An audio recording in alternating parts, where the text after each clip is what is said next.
వీడియోలో మనం అకరణీయ సంఖ్యల సహచర ధర్మం గురించి తెలుసుకోబోతున్నాం. ఇంగ్లీష్లో దీనిని associative property of rational numbers అంటారు. సహచర ధర్మము ఇంగ్లీష్లో అసోసియేటివ్ ప్రాపర్టీ.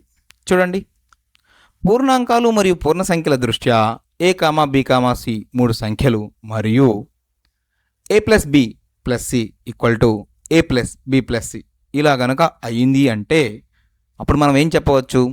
అయితే ఆ ధర్మాన్ని సంకలన సహచార ధర్మము అంటాం.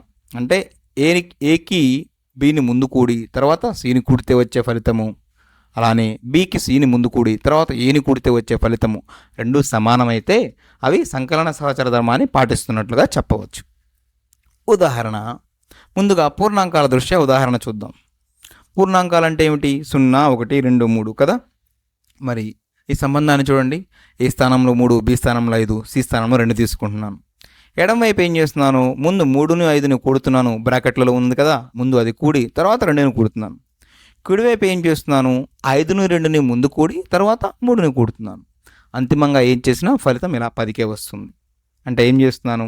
3, 5 కూడండి 8 అవుతుంది, దానికి 2 కూడితే 10 వస్తుంది. అదేవిధంగా 5ని 2ని కూడండి 7 అవుతుంది, దాన్ని మళ్ళీ 3 కూడితే 10 వస్తుంది. అంటే రెండు సందర్భాలలోనూ ఒకే ఫలితం వస్తుంది. అదేవిధంగా పూర్ణ సంఖ్యల దృష్ట్యా కూడా చూడండి. పూర్ణ సంఖ్యలు అంటే ఏమిటి? సహజ సంఖ్యలు 0 మరియు రుణ సహజ సంఖ్యలు కదా. రుణ సహజ సంఖ్యలు అంటే -1, -2, -3. మరి వాటి దృష్ట్యా కూడా మనం ఒక ఉదాహరణ చూద్దామా? ఇలా -8 + 3 మొదట కూడుదాం, తర్వాత దానికి 5 కూడుదాం. అదేవిధంగా 3కి 5 కూడి తర్వాత -8 కూడుదాం. అంతిమంగా ఫలితం ఏమవుతుంది? 0నే అవుతుంది. అంటే ఏమిటి? ఇలా -8 + 3 అంటే ఎంత? -5 కదా. -5కి మీరు 5 కూడితే 0నే. అదేవిధంగా 3 + 5 అంటే 8 కదా. 8కి -8 కూడితే అంతిమంగా ఫలితం 0నే. ఇలా A plus B plus C equal to A plus B plus C అయితే అది సహచర ధర్మాన్ని పాటిస్తున్నట్లు. ఏ సహచర ధర్మం? సంకలన సహచర ధర్మం. అయితే ఇలా మనం అకరణీయ సంఖ్యల్లో అన్ని పరిక్రియల దృష్ట్యా అంటే ఏమిటి? సంకలనము, వ్యవకలనము, గుణకారము, భాగహారం దృష్ట్యా సహచర ధర్మాన్ని పాటిస్తాయలేవో ఇప్పుడు తెలుసుకుందాం. అకరణీయ సంఖ్యలు సంకలన సహచర ధర్మాన్ని పాటిస్తాయా?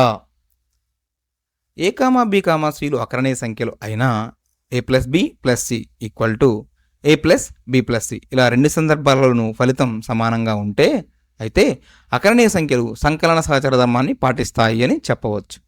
మరి పరీక్షించి చూద్దాం. ఆ ఈక్వల్ టుకి ఎడమ వైపు ఉన్న భాగము కుడివైపు ఉన్న భాగం సమానం అవుతాయో లేవు. ముందుగా ఏ స్థానంలో -3/4 తీసుకుందాం.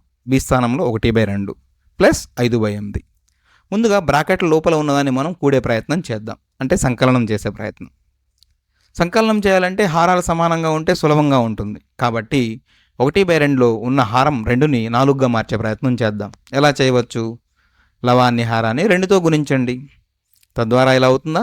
-3/4 ప్లస్ 2/4 ప్లస్ 5/8.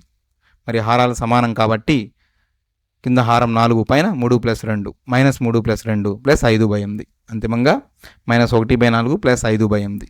ఈసారి హారము 8గా మార్చాలి కదా. కాబట్టి -1 × 2/4 × 2 ప్లస్ 5/8. చివరగా -2 ప్లస్ 5/8. హారం 8గా ఉంది, ఉమ్మడి హారము. తద్వారా 3/8 అంటే ఎడమ వైపు ఫలితము 3/8గా వచ్చింది. మరి కుడివైపు ఫలితం కూడా తెలుసుకుందాం. -3/4 ప్లస్ 1/2 ప్లస్ 5/8 ఈ రెండింటిని ముందు కూడాలి, అవునా? కాబట్టి హారంలో 8 ఉంది కదా లోపల భాగంలో, బ్రాకెట్ లోపల. లవాన్ని హారాన్ని 4తో గుణిద్దాం. తద్వారా -3/4 హారం మొత్తం 8 అయింది, పైన 4 ప్లస్ 5. ఈసారి గమనించేటువంటి హారాల్లో 4, 8 ఉంది.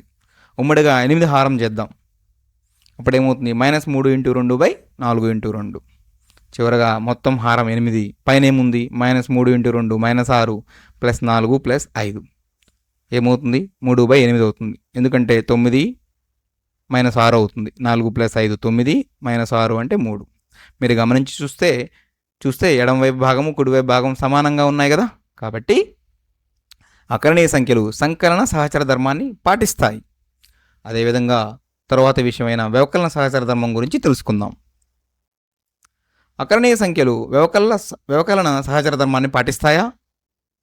ఏ కామా బి కామా సిలు అకరణీయ సంఖ్యలు అయినా A minus B minus C equal to A minus B minus C అయితే అకరణీయ సంఖ్యలు వ్యవకలన సహచర ధర్మాన్ని పాటిస్తాయి అని చెప్పవచ్చు. అంటే ఆ ఈక్వల్ టుకు ఎడమవైపు ఉన్న భాగము కుడివైపు ఉన్న భాగము సమానం అయ్యాయో లేవో చూద్దాం. ముందుగా ఏ స్థానంలో మనం -7/3, బి స్థానంలో 5/9 తీసుకుందాం, సి స్థానంలో 1/6 ఉంది. మరి బ్రాకెట్ లోపల ఉన్నది ముందు చేసుకుందాం అనుకున్నాం కదా. హారాన్ని 9గా చేయాలంటే ఏం చేయాలి? -7/3ని లవాన్ని హారాన్ని 3తో గుణిద్దాం. తద్వారా మనకు వ్యవకలనం చాలా సులభంగా చేయవచ్చు. చూడండి, ఇప్పుడు హారం 9 అయింది. లవంలో చూస్తే -21 -5 -1/6. తద్వారా -26/9 -1/6. మరి కసాగు ఏమవుతుంది? 18గా తీసుకోవచ్చు, అవునా? 9 × 2 6 × 3. అలానే లవాలను కూడా మనం గుణించాలి. -26 × 2 1 × 3 ద్వారా -52 -3 హారం మొత్తం 18. అంటే అంతిమ ఫలితం -55/18. ఇది ఎడమవైపు భాగం. మరి కుడివైపు భాగం చూడండి. -7/3 పక్కన పెట్టండి ఫస్ట్. తరువాత ఏం చేద్దాం? ముందుగా 5/9లోంచి 1/6 తీసేసి దానిని మనం -7/3 నుంచి తీసేయాలి, అవునా? కాబట్టి లోపల బ్రాకెట్లో ఉన్నదాన్ని మీరు గమనించినట్లయితే కసాగు 18గా వస్తుంది. కాబట్టి 9ని 2తోనూ 6ని 3తోనూ గుణించాలి. తదనుగుణంగా లవాలను కూడా మనం గుణించాలి. అప్పుడు ఏమవుతుంది? -7/3 ఇంటూ హారము 18 అయింది. లవం చూస్తే 5 × 2 10 -1 × 3 3 ఏమైంది? -7. క్షమించండి, ఇక్కడ మీరు చూడండి 3, 18 ఉన్నాయి హారాలు. వాటిని ఏం చేయాలి? మనం కసాగు ద్వారా ఒకే హారాన్ని తీసుకొద్దాం. అప్పుడు 3 × 6 లవాన్ని కూడా 7 × 6 చేస్తే హారం 18 అవుతుంది.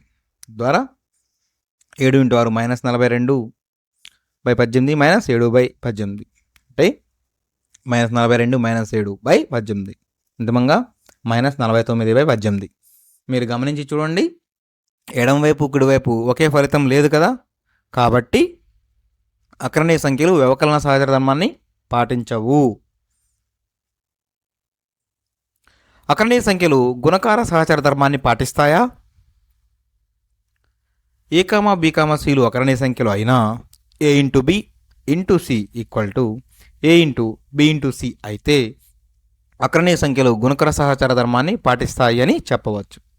మరి చూడండి ఆ ఫలితాలు ఎలా ఉన్నాయో. ఏ స్థానంలో 2/5 తీసుకోండి, బి స్థానంలో -4/3 ఇంటూ సి స్థానంలో 3/8. ముందుగా బ్రాకెట్ లోపల ఉన్న ఫలితాన్ని గమనించండి. 2 × -4 -8, 5 × 3 15, అవునా? ఇంటూ 3/8. తర్వాత -8 × 3 /15 ఉంటే 8. 8 మనం కొట్టివేయవచ్చు. ఏం మిగులుతుంది? -3/15.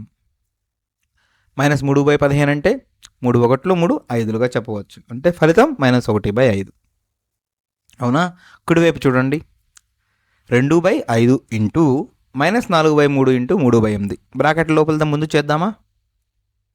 -4 × 3/3 ఇంటూ 8, అవునా? 2/5 ఇంటూ మీరు గమనించి చూస్తే 3 3 కొట్టివేయగా -4/8 మిగులుతుంది, అవునా? ఇలా రాయవచ్చా?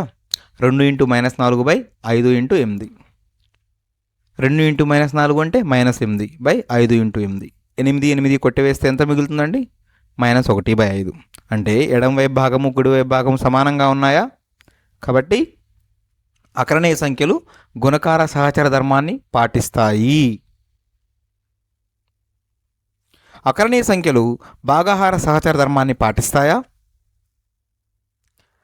ఏ కామా బి కామా సిలు అకరణీయ సంఖ్యలు అయినా a/b/c ఈక్వల్ టు a/b/c అయితే అకరణీయ సంఖ్యలు భాగాహార సహచర ధర్మాన్ని పాటిస్తాయి అని చెప్పవచ్చు.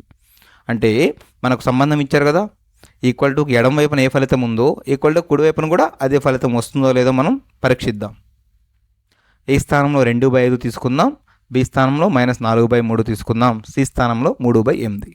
ముందుగా బ్రాకెట్ లోపల ఉన్న ప్రక్రియను చూడండి. 2/5 -4/3 అన్న ఇంటూ 3/-4 అన్న 2 ఒకటే కదా, /3/8.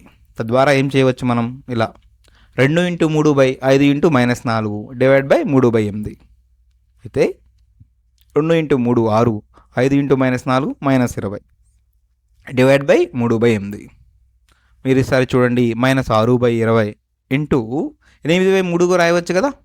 పైన మీరు గమనిస్తే 6/-20 డివైడ్ బై 3/8 ఉంది. దాన్ని మనం ఇంటూలో రాసినప్పుడు 8/3గా రాసుకోవచ్చు. తద్వారా 3 6ని 2 సార్లు భాగిస్తుంది కదా. కాబట్టి -2 ఇంటూ 8/20 అవునా. తర్వాత అంతిమంగా మీరు గమనించి చూసినట్లయితే 4వ ఎక్కం 4 4 4 5 ఎందుకంటే -16/20 అవుతుంది. ఫలితము -4/5 వస్తుంది. మీరు ప్రయత్నించండి. తరువాత కుడివైపు చూడండి 2/5 డివైడ్ బై -4/3 డివైడ్ బై 3/8. ఇక్కడ బ్రాకెట్ లోపల ఉన్న ప్రక్రియను మనం ముందు చేయవలసి ఉంటుంది. చూడండి -4/3 డివైడ్ బై 3/8ని -4/3 ఇంటూ 8/3 రాసుకోవచ్చు. తద్వారా 2/5 డివైడ్ బై -4 ఇంటూ 8 అంటే -32 డివైడ్ బై 3 ఇంటూ 3 9. మరొక విధంగా 2/5 ఇంటూ 9/-32 రాయవచ్చా. పైన డివైడ్ బై ఉంది, కింద ఇంటూ అయింది కాబట్టి లవం హారం అవుతుంది, హారం లవం అవుతుంది. తద్వారా 2 ఇంటూ 9/5 ఇంటూ -32 లేదా ఇలా రాయవచ్చా 9/5 ఇంటూ -16 అవుతుంది. ఎందుకని 2 32ని 16 సార్లు భాగిస్తుంది కాబట్టి. చివరగా -9/80 16/5. మీరు గమనించి చూడండి ఎడమవైపు ఏమో -4/5 ఉంది, కుడివైపు ఏముందో -9/80 ఉంది అవునా. కాబట్టి అకరణీయ సంఖ్యలు భాగాహార సమాచార ధర్మాన్ని అకరణీయ సంఖ్యలు భాగాహార సహచర ధర్మాన్ని పాటించవు. అకరణీయ సంఖ్యలు సంకలనంలో సహచర ధర్మాన్ని పాటిస్తాయి. అదేవిధంగా వ్యవకలనంలో సహచర ధర్మాన్ని పాటించవు. అదేవిధంగా గుణకారంలో సహచర ధర్మాన్ని పాటిస్తాయి. చివరగా భాగాహారంలో సహచర ధర్మాన్ని పాటించవు. తెలుసుకున్నాం కదా. 4 సంకలనము, వ్యవకలనము, గుణకారము మరియు భాగాహారం దృష్ట్యా అకరణీయ సంఖ్యలు సహచర ధర్మాన్ని పాటిస్తాయా లేదా. ఈ వీడియోలో మనం ఏం నేర్చుకున్నాం? అకరణీయ సంఖ్యల సహచర ధర్మం గురించి నేర్చుకున్నాం. అంటే సంకలనము, వ్యవకలనము, గుణకారము మరియు భాగాహారం దృష్ట్యా సహచర ధర్మాన్ని పాటిస్తాయో లేదో.